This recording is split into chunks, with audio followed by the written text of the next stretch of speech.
لیکن street of ہارموز کو لے کر امریکہ کے راشٹرپتی ٹرمپ نے دیشوں سے جو مدد مانگی ہے اس کا کیا مطلب نکالا جائے اور امریکہ میں اس جنگ کو لے کر لوگوں کی کیا رائے ہے، یہ جاننے کے لیے میں نے بات کی امریکہ کی ڈیلاویئر یونیورسٹی میں پروفیسر مقتدر خان سے۔ تو ایک یہ صاف ظاہر ہو رہا ہے کہ ڈونلڈ ٹرمپ کی پلاننگ از ناٹ ایڈیکویٹ۔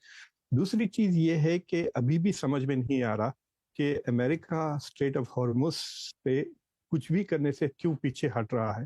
ابھی کئی شپس نے ریکویسٹ بھی کی ہے امریکن نیوی کو کہ سپورٹ کرے ان کو، and they have not provided security کسی کو بھی۔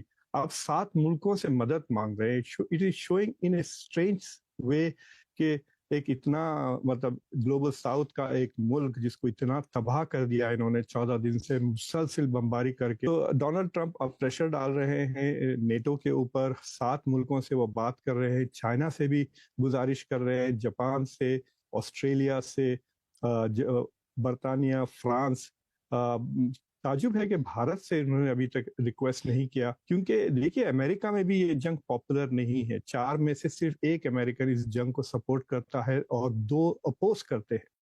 تو ڈونلڈ ٹرمپ چاہتے ہیں کہ وہ اپنی نیویز بھیجے اور ایک طرح سے جوائن امریکہ اینڈ اسرائیل ان اے وار آن ایران، کیونکہ یہ سارے نیویز وہاں آ جائیں گے اور رسک ابھی بھی بہت زیادہ ہے۔ اور ڈونلڈ ٹرمپ نے خود اس بات کا اقرار کیا ہے کہ اگر ایران کی پوری ملٹری اور نیوی کی کیپیبلٹیز کو وہ ڈسٹروائے بھی کر دے تو بہت ہی لو ٹیک بامز اور ڈرونز کی مدد سے ایران اسٹریٹ آف ہارموز کو بند رکھ سکتا ہے۔ ڈونلڈ ٹرمپ کی لاجک یہ ہے کہ ساری دنیا اسٹریٹ آف ہارموز پہ ڈیپینڈنٹ ہے، جہاں سے 25% دنیا کا تیل اور گیس جاتی ہے۔ تو ہی سینگ کہ کیونکہ آپ اس پہ زیادہ ڈیپینڈنٹ ہے، آپ آ کر اس کو حفاظت کریں۔ Basically, it wants to share the risk of protecting Hormuz. اور یہ حیرت انگیز بات ہے کیونکہ ایران کا یہ سب سے امپورٹنٹ اسٹریٹجک آپ کہہ سکتے چال ہے کہ it is going to punish Donald Trump indirectly by punishing global economy.